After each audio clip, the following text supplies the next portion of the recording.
Me imagino que tendrás muchísimas ganas de escuchar una historieta o un sketch de Goma Espuma. Bueno, pues ganas, lo que de verdad ganas es mucho más con la cuenta azul de Ibanesto.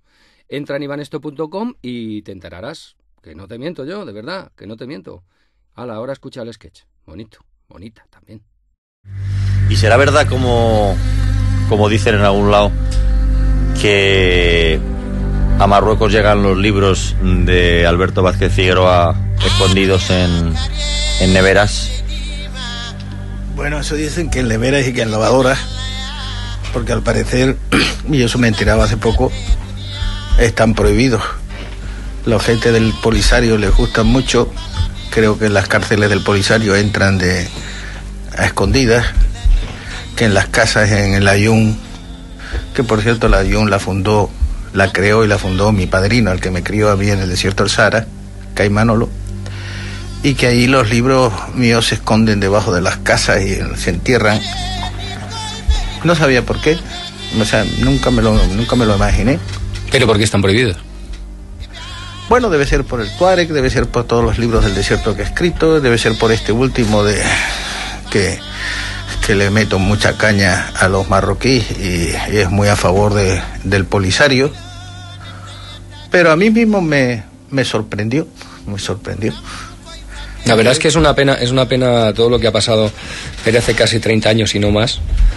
Con eso no la fue gente un tema, fue un crimen. Sáhara, ¿no? Fue un crimen político de cuatro políticos sinvergüenzas, ni siquiera del ejército español, que en aquel momento no quería, y ni siquiera fue culpa de Franco, con toda la manía que yo le pueda tener a Franco. En aquel momento él estaba muy enfermo y no fue capaz de darse cuenta, porque si él hubiera estado en buenas condiciones seguramente hubiera fusilado a aquellos ministros que vendieron en Marruecos al rey de Marruecos, el Sáhara español al rey de Marruecos. Pero bueno, eso ocurrió, fue una pena, sobre todo para alguien como yo, que me había criado allí y que, como te digo, el Cay Manolo fue el hombre que fundó la ciudad de Layún. Él solo con otro saharaui construyeron el pozo, buscaron el sitio, y es curiosa la anécdota porque ellos pusieron un precio que era que todo el que trajera a beber al ganado al pozo tenía que traer piedras y un día de trabajo para construir lo que era el zoco de la fundación. Entonces él ponía de su bolsillo el té y el azúcar por las tardes para tomar el té, y cuando terminó todo aquello y vino un general desde Las Palmas a la inauguración, hicieron la ceremonia de la inauguración, le dijo: pero Manolo, ¿qué has montado aquí? ¿Una ciudad? ¿Que has construido una ciudad? ¡Qué maravilla! ¿Cuánto ha costado esto? Y él escribió en un papel: por el té y el azúcar de la fundación de la ciudad de Layún, 500 pesetas. Y ese documento yo lo tuve mucho tiempo en mi poder. Ahora lo tiene su hija, que en realidad no era hija suya, era una hija adoptada, y una saharaui adoptada, y que vive en Las Palmas. Voy a decirte buenas tardes, Alberto Vázquez Figueroa, gracias por venir a Goma Espuma. Buenas tardes. Un placer estar aquí porque tienes un libro nuevo. He dicho yo verde, pero empieza en verde y termina en azul. Básicamente es jade, ¿no? Como el mar que describes en el título. Y así se llama el libro. Voy viendo que la historia del libro y la tuya son muy paralelas, ¿no? Que aquí has tirado mucho de tu propia historia. Bueno, empieza con la historia precisamente del Cay Manolo, de los que fueron sus herederos en aquel momento. Cay Manolo era un hombre que llegó al desierto de soldado raso, pero que llegó a ser el hombre más querido del desierto, el fundador de Layún, el descubridor de la ciudad perdida de Esmara, un hombre que me crió a mí allí. Y con esa historia empiezo un poco tomándome el pelo a mí mismo en el tipo de libros que yo he escrito siempre de Tuareg, porque el Tuareg que sale aquí es el Tuareg más inútil del mundo. Es un gran guía. Porque se puede ser tuareg y ser inútil, ¿no? No es que sea inútil. Lo que pasa es que él, cuando los chicos que van al desierto con la idea de que el desierto, que su tío les hablaba tanto, que su tío había sido pues el heredero del Cay Manolo y les había hablado tanto del desierto, y ellos llegan al desierto con una misión determinada y deciden contratar un tuareg para que les guíe por el desierto, y les dicen que hay un tuareg que es muy buen guía y que además tiene una ventaja, que habla muy bien el español porque se ha criado en Granada. Total que lo contratan, se van ellos con su tuareg por el desierto, y cuando llevan ya 2 o 3 días por aquel desierto perdidos, le dicen al tuareg, ¿dónde estamos? Y el tuareg dice, 27 grados norte, 48 oeste. Ah, pues qué bien. Y a los 2 días le pregunta, dice, oye, ¿y dónde estamos ahora? Pues 27 grados norte, 45 oeste. Dice, oye, ¿y eso dónde? ¿Qué exactamente qué es? ¿Dónde estamos? ¿Estamos en Mali? ¿Estamos en Marruecos? ¿Estamos en Mauritania? Ah, dice otro, yo qué sé. Dice, lo miraremos en el mapa. Dice, pues ¿cómo sabes todo el sitio? Dice, hombre, por el GPS. Entonces los tipos se quedan muy sorprendidos, pero ¿cómo? Tú eres con GPS, pero vamos, tú no eres guía. Dice, sí, claro, guía, mamá, guía del Alhambra de Granada. ¿Cómo? Es que ellos me creían en Granada y soy guía del Alhambra de Granada. Y los tipos están totalmente decepcionados con aquel tuareg, que es absolutamente absurdo, y que de repente ellos ven a uno de ellos le pican unos bichos y tiene sarna, y le dicen, bueno, ¿y a ti no te preocupa lo de la sarna esta? ¿No te preocupa? Y dice, no, a mí lo que me preocupa es Herbeti.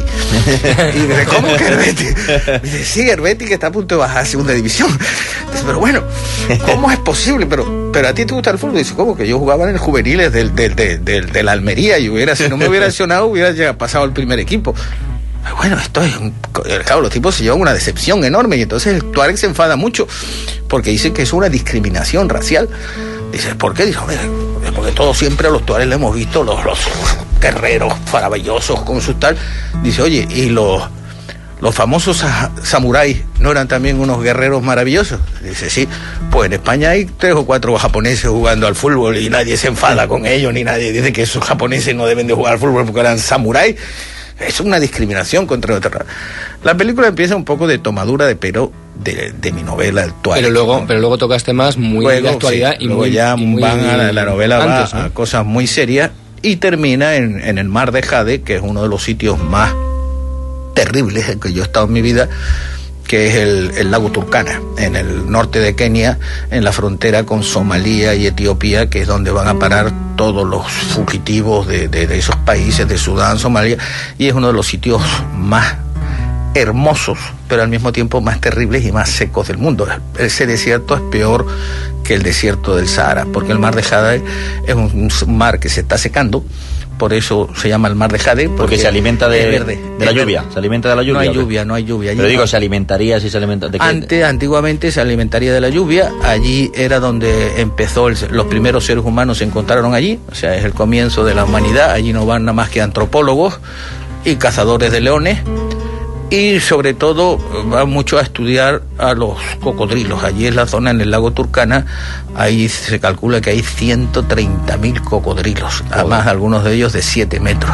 Dios. Entonces cuando yo iba allí, me acercaba al lago y con la idea de darme un baño porque hacía un calor espantoso, me decían, no te preocupes, no muerde, no sé cómo la gente, bueno, menos aquel, el manco que está allí, que sí, se comió una vez a un tipo. Bueno, dice, no, si es que aquí tienen pescado todo el que quieran, aquí hay mucho pescado. Y bueno, un día salimos a pescar, digo, vamos a pescar unas percas. La perca pesaba 130 kilos. Joder. O sea, claro que no me extrañaba que allí pero toda la vida. Pero la vida alrededor es terrible, es una sequedad espantosa. Nos mataban por una botella de agua, pero nos mataban, nos atracaban por una. ¿Y tú qué hacías allí? ¿Tú qué hacías allí? Pues sus cositas de escribir una novela. Por eso, a eso me refería, que si fuiste allí para escribir una novela o estamos hablando de un viaje hace Bueno, tú sabes que he vivido 21 años en África, y la africana pues la conozco toda, prácticamente toda. Esta última vez fue hace 2 o 3 años a ver esto, me llamaba mucho la atención. Estuve en los campamentos donde traen toda la comida para los sudaneses, para los etíopes, para todos estos niños que se están muriendo, y me interesaba mucho ver ese lugar y además ver la posibilidad de llevar agua allí, que es el gran problema de toda esa zona. Dices que es el Mar de Jade porque es verde, porque crece mucho el alga, porque tiene poca profundidad. No, porque ahí se ha ido desalinizando, lleva camino de convertirse en un mar muerto, pero todavía no está en ese beso, y entonces coge un color verde precioso. Entonces cuando vuelas sobre él es eso, como si fuera de Jade.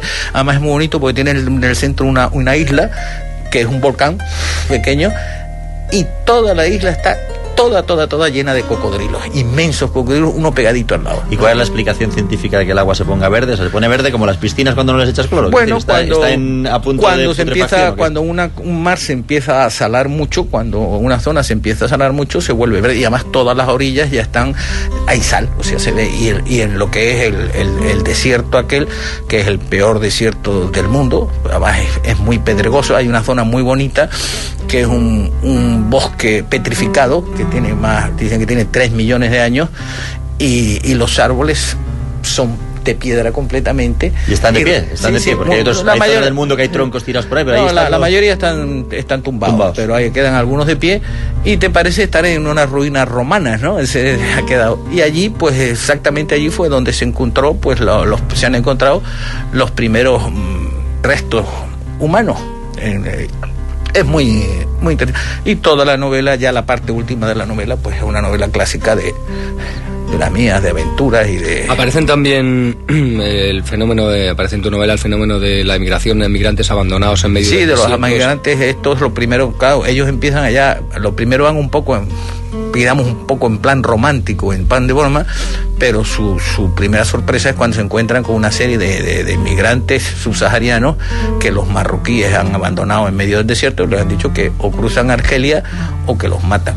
Y ahí están ocurriendo, hay miles de muertos. Y ahí son precisamente la gente del Frente Polisario los que están recogiendo a esa gente, dándoles de comer, los del Polisario que no tienen para comer prácticamente ellos, y les dan de comer y luego los mandan a su país, o nos los mandan de regreso a nosotros cuando ellos, los subsaharianos, quieren. Y tú que eres un gran conocedor de África, como ya sabemos todos y como demuestras constantemente, ¿tú qué parte de culpa crees que tiene Occidente en el estado actual de África globalmente, y qué parte de culpa tienen los propios africanos?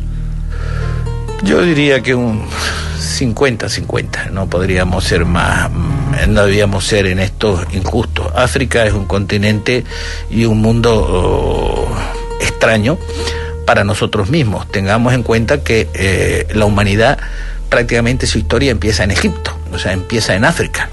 Sin embargo, nos encontramos con el curioso caso de que los españoles descubrimos América en 1400.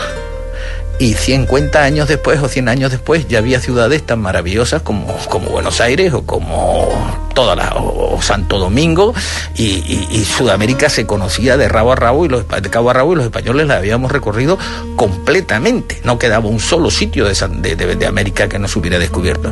O sea, se descubrió y en 100 años ya estaba aquello totalmente completo. Sin embargo, no es hasta 1800 en que por primera vez se atraviesa África de parte a parte, a pesar de que la conocíamos hacía 3000 años o más. Entonces dices, ¿por qué ocurren esas cosas con África? ¿Por qué África es así? Es decir, el famoso Livingstone y Stanley, pues son del 1800 y pico. Sí. Entonces, y sin embargo, y esa es la cuestión. Luego llegamos allí, nos llevamos todo lo que nos interesó, entre ellos esclavos hasta decir basta. Ahí aún continúa la esclavitud, porque ahí yo trato mucho de la esclavitud actual en el desierto del Sahara, una esclavitud un poco escondida, pero yo recuerdo precisamente, yo me crié en el Sahara y yo tenía 12 años, y el chico que siempre jugaba conmigo, el que cuidaba teníamos allí una pequeña huerta y teníamos avestruces y cosas de estas y animales, Suilen, capaz era un desgracia inmenso, cargaba las cosas. Había sido esclavo, y un día estaba llorando, y digo, ¿qué te pasa, Suilen? Dice, no, que tu tío me ha prestado 1000 pesetas de aquel tiempo, te estoy hablando del año 52, con las que comprar la libertad de la que va a ser mi mujer. La mujer de él era esclava, y él pudo comprar la libertad. Y además ocurre una cosa muy curiosa con la esclavitud de los Vela. Por ejemplo, un señor tiene unos esclavos y los manda a trabajar a la ciudad, y lo que gane se lo tiene que mandar, y el esclavo no puede comprar su propia libertad, porque si compra la libertad, ¿con qué la va a comprar? Con su dinero. su dinero no es su dinero es del Señor, luego él nunca puede comprar la libertad. ¿Pero eso sigue pasando ahora mismo? Sí, sigue pasando. Entonces él tiene que pedirle a alguien que compre su libertad. Pero claro, entonces se meten en unas deudas tremendas, porque para comprar su libertad, y entonces en lugar de ser, y ellos se quejan, dice, por lo menos cuando era esclavo, mi dueño tenía obligación de alimentarme, pero ahora le tengo que pagar a la deuda y además ni siquiera me alimenta. O sea encima pagar 7 euros en Antena 3 Televisión para comer. Ese es el tema, y eso es lo que yo trato en el libro. He tratado de no ser muy cruel, porque el tema de por sí ya es bastante cruel. Pero bueno, es un libro más. El mar de Jade, un libro más. Yo recuerdo que disfruté muchísimo con un libro tuyo que se llamaba Piratas. Y además me fue fantástico porque por fin supe lo que era un pirata, lo que era un corsario, lo que era un filibustero, lo que era... Es muy... Bucanero. Bucanero, o sea, que son muy diferentes. La gente cree que todos son los mismos. Sí, pero no es lo mismo. Es maravilloso. A mí me gustó muchísimo aquel libro. Ese es uno de... No, pero no me acuerdo. Yo ya no sé... Has escrito muchos, ¿no? Ahora estoy intentando esa palabra. Es que has escrito muchísimos, ¿no? Aquí no vendrá la lista ni nada, claro, porque no caben las solapas, pero has escrito muchísimo. Nunca sé cuántos he escrito. Pero muchos, ¿no? ¿Tú escribes uno por año así o no? No sé, ¿tú sabes cuántas veces has hecho el amor en la vida? Sí, yo 3. Guillermo, sí. Yo 3. ¿Tres hijos? 2 o 3. 3 hijos, pues. 3. Yo fueron 3, sí. Pues yo algunas más y algunos libros más. Bueno, aunque solo sea por los hijos, ¿no? El último libro de Alberto Vázquez Figueroa se llama El mar de Jade, y como todos los que escribe seguro que es apasionante. Y es un placer. Oye, y perdona una cosa antes de que te diga adiós aquí, José Luis. ¿Al mar de Jade se puede ir de excursión? O sea, tú has ido ahí a documentar, pero ¿se puede ir? Hombre, no, es muy difícil la excursión, ¿no? O sea, no se va, no vas como a eso, o sea, tienes que ir a Nairobi, ¿sí? De Nairobi conseguir un medio de transporte que es muy difícil. Yo fui a través de una cosa que hay allí que se llaman médicos voladores, que son unos médicos que tienen avionetas por los cuales van a buscar enfermos y los llevan a Nairobi. Conseguí que estos me llevaran hasta la frontera con Sudán, y después de ahí, pues que está ya el lago Turkana. Sí, en el lago Turkana llegas y hay un sitio para dormir ahí. Parece que pues, Guillermo, pues habrá como todos los sitios, un bingo, Claro. Hay una especie, en uno de los sitios hay una especie de no llega a ser albergue, que lo maneja un matrimonio. Es un sitio muy salvaje. Recuerdo que un día íbamos con el jeep y teníamos que llevar los perros delante, ir muy despacio y los perros delante, porque hay muchos bandidos que te atracan, te vienen a buscar y te matan por el agua. Y había una turcana bellísima, altísima, desnuda, con sus pechos al aire, simplemente tenía un taparrabos, 3 niños y 10 o 12 cabras. Y un Kalashnikov, un fusil Kalashnikov. Como para decirle un piropo. Y yo le dije, caray, con este, ¿qué hace con el Kalashnikov? Digo, pues con este Kalashnikov le pega un tiro a un pájaro a 60 metros, tiene una puntería del diablo, porque tienen que cuidar su ganado. Y curiosamente, unas noches más tarde, me tocó guardia, era ya cerca del amanecer, y yo estaba mirando con los prismáticos estos nocturnos, y veo 3 tipos que se acercan, 3 nativos con sus lanzas, ¿no? Cachilamán. Y aviso al guía y le digo, mira, aquí vienen 3 tipos. Coge los prismáticos, llevan lanzas, no son peligrosos. Digo, ¿cómo que llevan unas lanzas y no son peligrosos? Dice, no. Cuando los nativos de aquí están en su casa, llevan fusil Kalashnikov para defenderse ellos y defender su ganado de los ataques eso.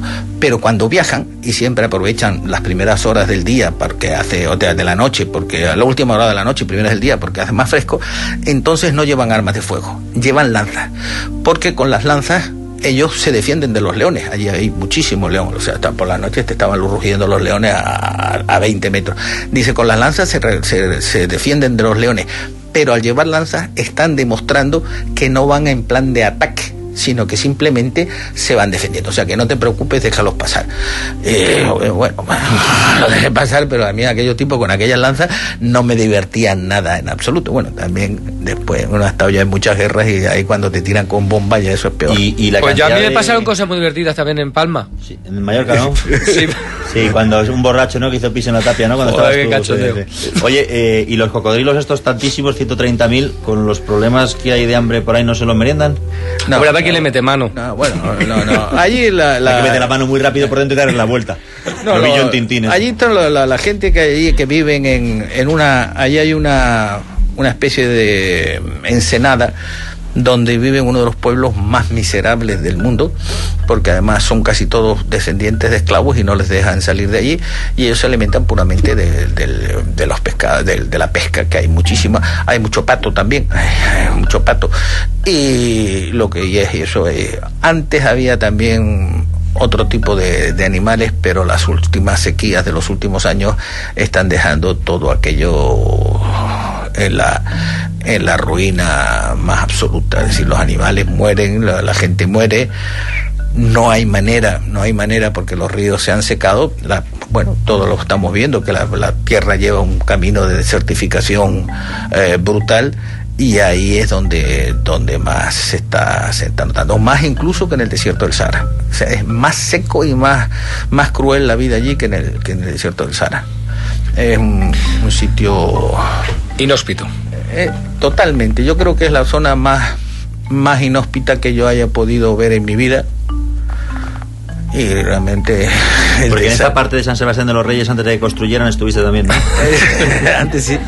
Bueno, pues ya lo saben ustedes, si quieren coger un fin de semana largo, irse a pasar allí a una casita rural. Claro.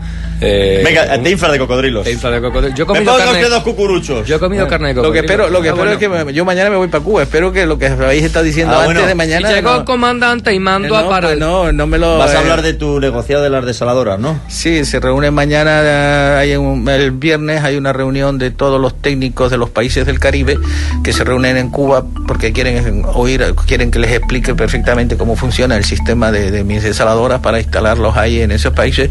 Y luego el martes, el domingo voy a Lima, a Perú, y ahí me reúno con otro grupo de la zona del sur, porque también quieren hacerlo, porque ellos consideran que esa es la manera de conseguir agua, de conseguir electricidad, y de toda quieren coger toda la costa del Perú, que es muy desértica, hacer el tipo de desaladoras mías y plantar biomasa para conseguir biodiesel. O sea, es una zona que está totalmente... Es muy interesante el biodiesel, Una pregunta muy rápida. Con el tema de las desaladoras, la sal que sobra, ¿qué pasa con ella? ¿Eso no es un problema terrible? En mis desaladoras no sobra sal. Nosotros somos las únicas desaladoras que no producimos salmuera. Es decir, las desaladoras que ahora mismo se están haciendo y que el gobierno, o sea, el Ministerio de Medio Ambiente quiere hacer, van a mandar por término medio unos 600 millones de metros cúbicos de salmuera al mar. Cosa que no interesa nada. Y sin embargo el Ministerio de Medio Ambiente se empeña en hacerlo, y además consume muchísima energía y manda mucho CO2 a la atmósfera. Pero la tuya, ¿por qué no hace salmuera? La sal al caer, ¿dónde se queda? Porque harán barquitos de esos que están dentro de una botella con sal. Es porque tienes 3 tíos detrás que van cogiendo con palas. No. Nosotros lo que hacemos es subimos el agua muy arriba, ¿no? A 600 metros de altura. Y luego dejamos caer el 80% del agua de mar. Lo que hace es producir energía. Nosotros lo que hacemos es reciclar energía. O sea, subimos agua de mar de noche con energía nocturna o con energía eólica y la dejamos caer a la hora punta y generamos energía. Solamente el 10% de lo que queda arriba, por su presión natural, se convierte en agua dulce. De ese agua dulce, un 10%, de ese 20%, un 10% se convierte en agua dulce y otro 10% en salmuera. Lo que hacemos es que la salmuera la dejamos recogida abajo en un depósito, y al día siguiente, cuando el 80% del agua de mar baja y se turbina, después de turbinarse arrastra la salmuera, con lo cual se mezcla en proporción de 8-1, cuando regresa al mar ya no es salmuera, ya es prácticamente agua de mar. Nosotros hemos resuelto ese problema de la salmuera. Otro día tienes que venir aquí a hablarnos solamente de eso, que es muy interesante. Pues tendrá que ser cuando vuelvas de Cuba, y nos cuenta qué pasó con el comandante, compañero. Sí, porque me parece a mí que vas a hablar de desaladora en La Habana y te vas a encontrar con la salazón ahí. Como me encuentre ahí, menudo problema, porque si le pasa algo de aquí a mañana, pasado mañana, me han hundido. Farruquito, por cierto, ha ingresado en prisión. Alberto Vázquez Figueroa, muchísimas gracias. El mar de Jade, última novela. Un abrazo. Mucha suerte, siempre muchas un placer gracias. estar contigo. Gracias a vosotros. Que vaya muy bien. No te vayas, que no lo tienes que dedicar. Ahora venimos, humanos.